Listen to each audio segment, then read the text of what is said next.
Hello, Chef Marcus Guiliano here. I'm your chef on a mission. Today's mission is how to buy flowers. Let's check this out.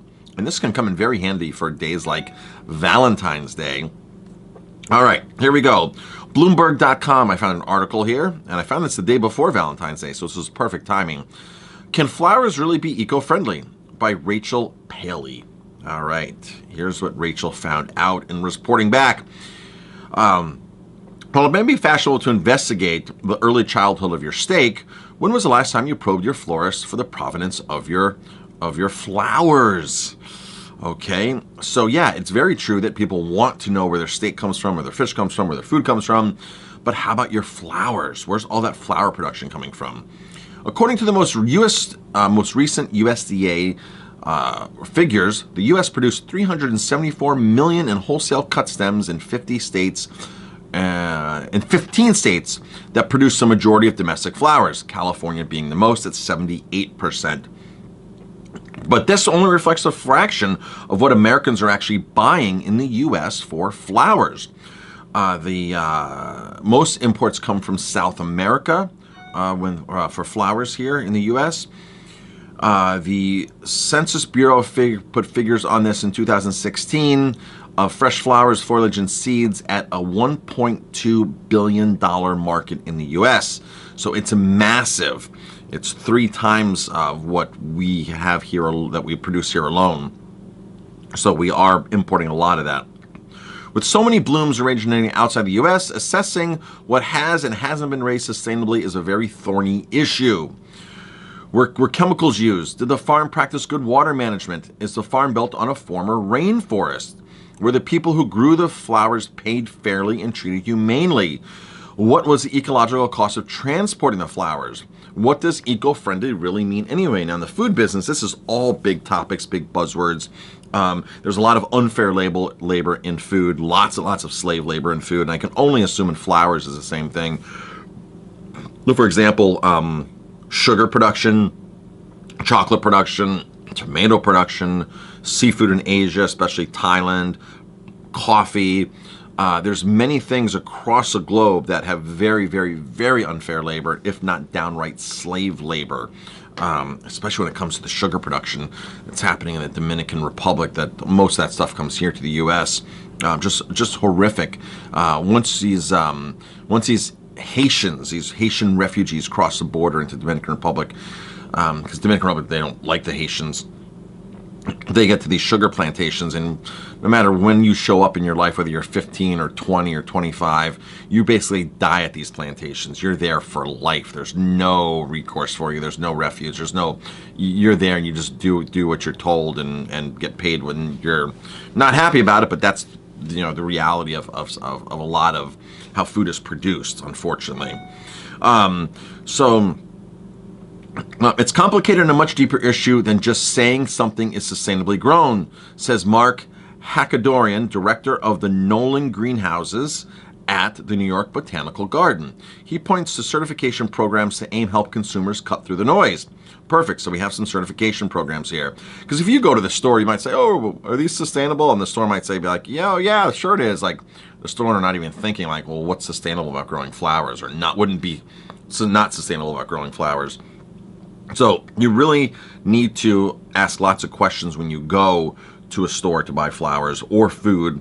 My first suggestion, before I jump into the certifications here, that you're going to look for is go to the farmer's market. Buy at a farmer's market. Ask questions. Grow flowers yourself. They're very easy to grow. Now, of course, when it's wintertime, what do you do? So at a season, you can't go to the farmer's market. You can't grow them yourself. You're going to go to the store and you're going to ask questions and you're going to go in and ask for these specific certifications. So here are the certifications.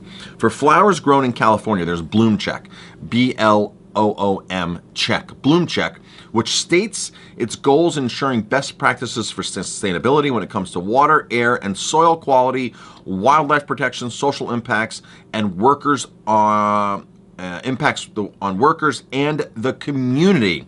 So that pretty much covers everything. That's for flowers produced here in the USA, Bloom Check. For 78 nations across the world, including many in South America. There's Rainforest Alliance, which claims that more than 1.3 million farms use methods it's designed to protect ecosystem, workers, and local communities. 1.3 million farms have signed up for that, and I guess meet that certification. For the entire Western Hemisphere, there's Flora, Vera Flora, V-E-R-I, like verify, Vera, V-E-R-I, Flora, F-L-O-R-A. Vera Flora certification from SCS Global Services, which vets farms along a variety of social and ecological metrics. And then one more for Europe. There's MPS certification. Some growers register with Ethical and Supply Chain Exchange, CDEX, as well. So there's two more ones on here. CDEX and MPS certification. So when you go to the store now, ask them specifically, Rainforest Alliance, what are there specific certifications that any of your flowers have?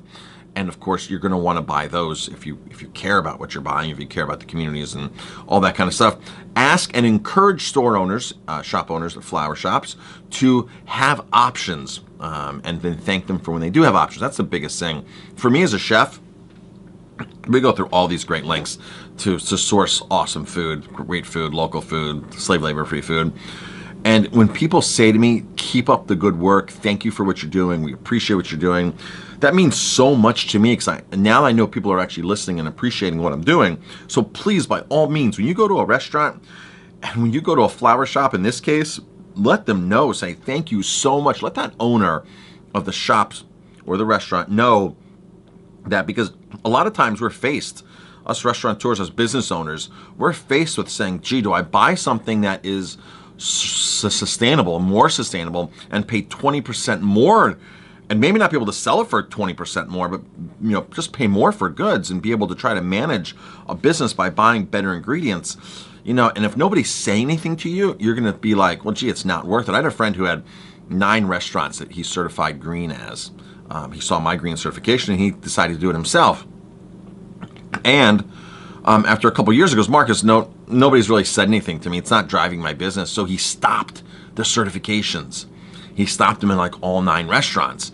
And, because nobody was really saying to him this, and this, and this, and thank you so much, and we appreciate it. He didn't equate that into his business. And I don't need to spend $1,000 a year to certify and do this, this, and this. And it's exactly what he did. He dropped his certification. So please, by all means, let the business owners know that you appreciate what they're doing, that they're buying local, that whatever they're doing.